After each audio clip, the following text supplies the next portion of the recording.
Around the Ozarks is now on your FM radio. Listen to Around the Ozarks mornings with Grace Gooley as I spotlight local people, stories, and podcasts, all while playing the country legends of the 90s and the hit makers of the 2000s. It's on the Ozarks' best country, 105.1 The Bull.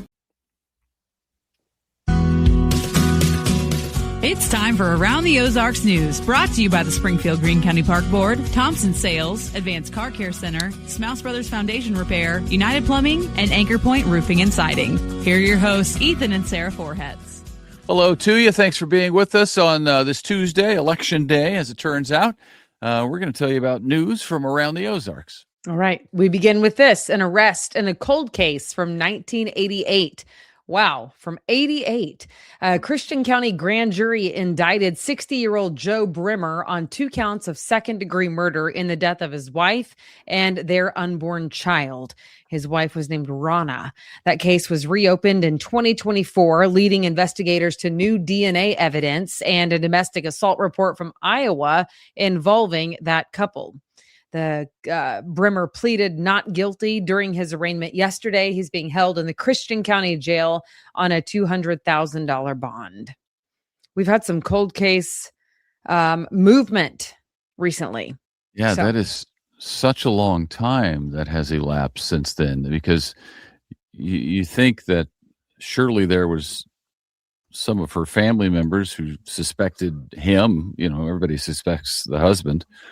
And then nothing happened for so long, and he's living his life, and then all of a sudden is arrested. Wow.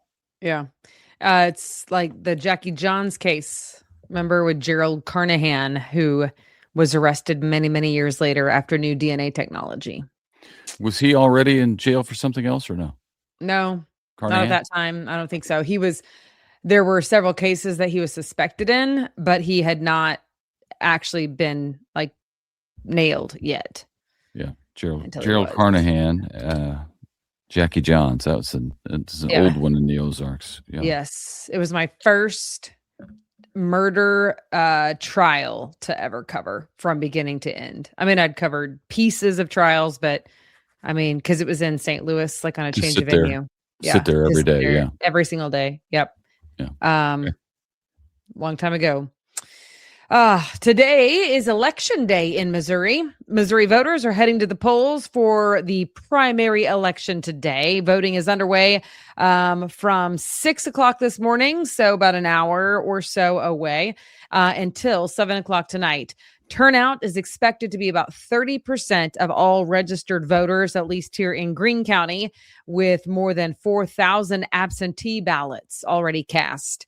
Voters will choose party nominees for federal, state, and local offices while deciding multiple amendments, several statewide constitutional amendments, and some local issues.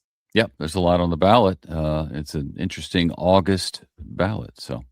More tomorrow. We'll let you know what many of the results are.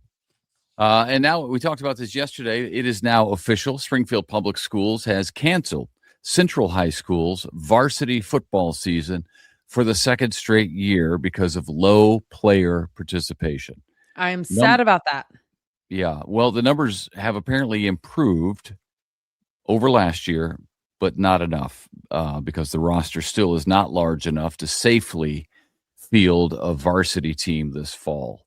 So Central will continue building its junior varsity program with the goal of returning to varsity play in 2027. The school will now hold homecoming during its October 2nd soccer match. Okay. So there you go. And this happened. A Greene County judge blocked the eviction of low-income tenants at 2 Springfield apartment complexes while there is a pending lawsuit in play. That ruling involves the former Rosewood Estates and Cedarwood Terrace properties, where developers are planning to create upscale senior housing. The court order requires tenants to keep their federal low-income housing protections unless there is a legal reason for eviction. And it's going to be a while because that case is not scheduled for trial until April of next year. Okay. Demolition continues at the historic Shamrock Court Motor Court along Route 66 on West College Street after the city declared that property unsafe. Years of deterioration, fires, squatters, drug activity, and some structural damage left those buildings in bad shape, beyond repair, according to the city. The property owner says that he was hoping the landmark could be preserved, but the city determined it was an immediate threat to public safety. That $70,000 demolition cost will be charged to the property. Okay. Well, we talked about this yesterday as well, about how it seemed like there have been more drownings than normal this summer. We certainly felt like have been reporting a lot more of them. Well, now the numbers are out, and they show just how big an issue that's been this year. The Missouri Highway Patrol says 27 people have drowned in Missouri waterways so far this year. That is an 80% increase. Wait, a what percent increase? 80% increase. That's a big increase. Yeah. 11 of those drownings happened during the month of July alone. And that's where I think we felt like, man, we're reporting on a lot of these at Table Rock, obviously Lake Springfield, with the Staunay family, and then on Lake of the Ozarks as well. Troopers say many of the tragedies could have been prevented through basic water safety, which is a shame. Yes. 2 Ozark Refuse employees were hurt when their trash truck rolled over on Highway 13 north of Springfield. Oof, that it did. The company released some video on their social media from a dash cam. They say the truck flipped over after a front tire blew out. The driver suffered broken ribs and is undergoing surgery, while a passenger was treated at the hospital and released who had a broken collarbone. The patrol says neither person was wearing a seatbelt. Yeah, I saw the video. You saw that video too, right? On social media? Yeah, that truck driving down the road and then all of a sudden swerving and spinning around and then going into the median and flipping over. And honestly, I think if you're in a trash truck, you expect that nothing like that is going to happen. So they weren't wearing a seatbelt. But that would have probably saved the broken collarbone and broken ribs had they had seatbelts on. Had the seatbelt on. Yeah. You think you're invincible in a giant truck like that. Yeah. Okay. Unemployment edged higher across Missouri during June, including here in the Springfield metro area. The latest figures show the local jobless rate rose 3.6%, up from 3.3% in May. Despite the monthly increase, Springfield's rate remains lower than the 4.1% recorded during the same month last year. All right. And the Springfield Community Land Trust has received $10,000 grant to support affordable housing projects locally. The money will be used to help create and preserve affordable homes while expanding housing opportunities for local families, is what we're told. Okay. And some good news for folks in Nixa. St. George's Donuts is now open again there. How about that? The new location is in the Village Marketplace on North McCroskey Street. That family-owned business last operated a Nixa location during the 80s. So it's been a minute. The owner says reopening in Nixa is a homecoming for his family, which has deep roots in the community. The new shop is the 5th St. George's Donuts location in the Ozarks. We do not get any kickback from St. George's. There are no free donuts involved, but they are by far the best donuts, in my opinion, in Springfield. I do like a St. George's donut, but I'll tell you something. Maybe for a year, maybe for the last year, and this is very hard for me to do at work, but I've been walking past the donuts. I haven't stopped to eat a donut, and it Where pains are me they to say from? it. Oh, some are St. George's. I mean, yeah, somebody brings donuts all the time. But my point is, this is about me. My point is, I walk past them. Isn't that impressive? because I love It's donuts. impressive if they're from St. George's. It's actually not that impressive if they're literally from anywhere else on the planet. Okay, sometimes they are, as I said. So Okay. it is impressive. I do feel like you should get a gold star, and I Well, will look for I one. I'm not feeling it from you. That's the thing. I will look for one, and I will put it on your T-shirt. You can wear it to work, and then when people ask you about it, you can let them know why. Well, I'm working on my figure, and I've learned. I got off sugar a while ago. That helped. But man, donuts. I love donuts so much. Do you want me to tell you what happened with my husband? Eating them. He used to have hours where he worked basically 2 p.m. to 11 p.m. So he would not eat until, 3 o'clock in a day. And then there's not that many more hours for him to have to survive. But now that he works normal people hours and has to get up so early, he eats more. And then he also works for a company that is very relational in nature. So not only do people want to eat lunch, but they want to go out to eat lunch and sit together and talk and, hey, let's get an appetizer for the table type of a company. So that's what happened. Yeah, the lunches have affected me because I didn't used to eat lunch, and now, we have lunch meetings. We have lunch all the time. Always going out for lunch with somebody. Well, just explain the situation, babe.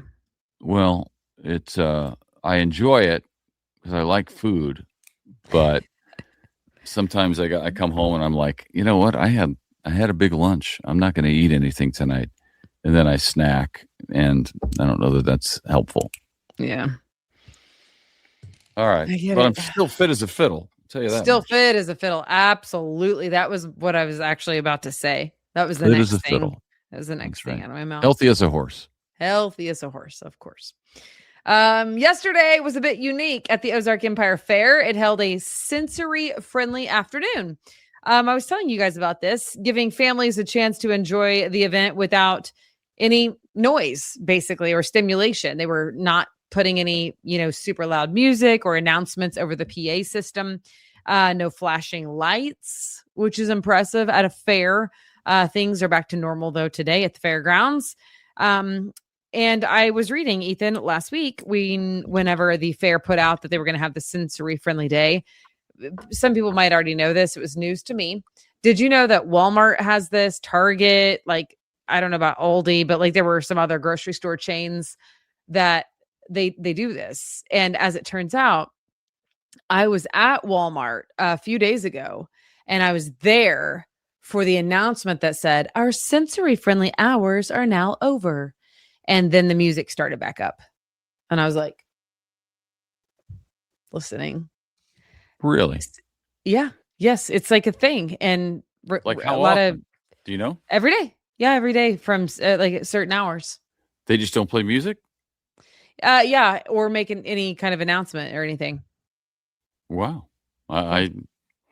Is that I'm showing my ignorance here, but is that a big problem for a lot of folks? I don't know. I mean, we worked in, we volunteered at our church in a room with people who had sensory issues. So maybe some of them. I don't know. Some of them, not many. Some of them, yeah. Not many. Huh. Yeah. Okay. But it's not just Walmart. Target has those. And there was I saw an article on USA Today, and there were multiple different national retailers that do that. Very, very interesting. Okay. Well, the fair tried it, and hope it went well for everybody. Okay.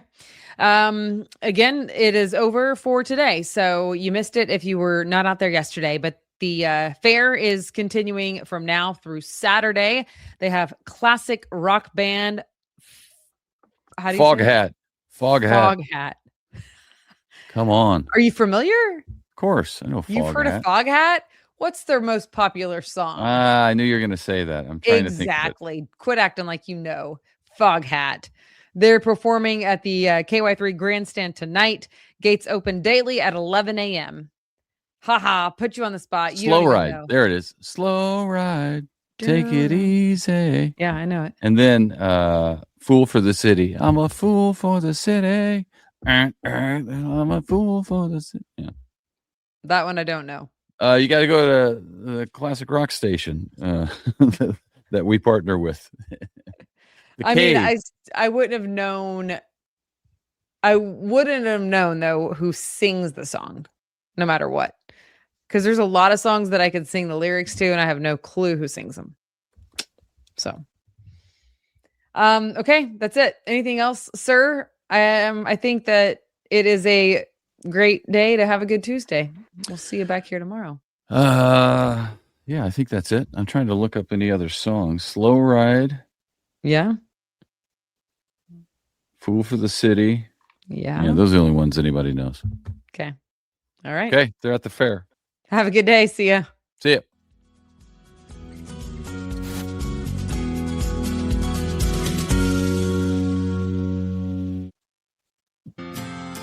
It's time for Around the Ozarks Wake Up Weather, sponsored by Command Family Medicine, Whole Hog Cafe, Taylor Gruba Chevrolet, and Godfather's Pizza. Here's your host, meteorologist Abby Dyer. Good morning, everybody. Conditions across the Ozarks today, well, they're going to be a little bit warmer than they have been. We've got numbers on the rise this week. That's kind of the headline for you today. Temperatures will be gradually warming as we head closer to the end of the work week. Nothing that we haven't seen so far this summer, but it is going to be a warm one in the Ozarks with temperatures starting out in the upper 60s. Doesn't feel so bad this morning, but we will warm into the low 90s today. I have a high temperature of 92 in Springfield. The warming trend, it's gradual, but it continues through midweek this week. We'll see temperatures climbing into the mid 90s a couple of days in this work week forecast. The overall weather pattern, well, it looks like a similar setup to yesterday, and that I'm watching this very long cold front that's extending all the way from the Great Lakes back through the upper Midwest, all the way to the portions of the panhandles of Texas and Oklahoma, slowly. I will emphasize slowly moving our direction. It's creating some rain and storm chances for those folks today. It will create some rain and storm chances for us as we head into tomorrow and Thursday of this week. Rain chances, they will return by Wednesday and Thursday, and even tomorrow there's a chance for a few strong to severe storms for us. Now, the threats look to be for some gusty winds. I think that's the biggest threat in the Ozarks, but I'll be watching for some hail potential too, and extreme heat. We're not done with it in the 7-day forecast. This cold front and associated storm chance is going to cool us down briefly, and then we're going to see some very warm temperatures build again as we head closer to the weekend and especially the early part of next work week's forecast. So today in Springfield, I think about 92 degrees. South of here, it's going to be even warmer, closer to 97 down in Branson and portions of northern Arkansas. We will see most of the day that's dry on Wednesday, but storms arrive late with that front that I mentioned. Before that gets here, temperatures have an opportunity to warm up into the middle 90s. We will then see a brief warm or cool down on Thursday with temperatures sliding back into the 80s for highs. And then numbers start to build again. Gradually, rain comes to an end on Friday, and we'll see temperatures back into the low and mid 90s by the time we get to Saturday. Through the time frame, by the way, temperatures stay in the 60s and 70s for lows, so at least we have some relief on the way. For the overnight hours, we get some time to dry off before we heat it back up into the 90s pretty much each and every afternoon. Around the country, here's what's making headlines. We've got this slight risk of excessive rainfall. That's for portions of the Southwest today. We also are seeing this risk for the upper Great Lakes and the mid-Mississippi Valley, as well as the Central Plains on Wednesday. That's going to be the best opportunity for some showers and thunderstorms as we head into tomorrow. They're going to slide south into the Ozarks as we move into tomorrow night. All right, it's time for that Around the Ozarks Wake Up Weather Brain Twister trivia question for the day. And the question yesterday, we've been having a lot of California weather questions, so I thought we'd keep that rolling. What is the name of the persistent morning cloudiness and cool temperatures that often affect the Southern California coast in late spring and early summer? The options that I had for you were A, the Santa Ana haze, B, the June gloom, C, the desert mirage, or D, the Sierra fog. And I had never heard of this one before, but it is in fact the June gloom. Now I would argue that I bet the June gloom gloomy weather in California is nothing like what we get here in the Ozarks from time to time. But for those folks in California, the South Coast specifically, there are several cloudy days and cooler than normal temperatures in Southern California that happen in late spring and early summer, and they refer to that as the June gloom. Congrats if B was your guess. Here's the next chance to win. Much of California's water supply comes from winter snowfall that melts in the spring and summer. In which mountain range does most of this critical snowpack accumulate? Where do you think their melted water comes from? Do you think it is A, the Cascade Range, B, the Rocky Mountains, C, the Sierra Nevada, or D, Coast Ranges? You can let me know your guess. That's at the website. It's aroundtheozarks.com. Thanks so much for listening to Around the Ozarks Wake Up Weather. I hope you have a fantastic day in the Ozarks. Big thanks to our sponsors, Command Family Medicine, Whole Hog Cafe, Taylor Grubaugh Chevrolet, and Godfather's Pizza. Have a great one. I'll chat with you again early tomorrow.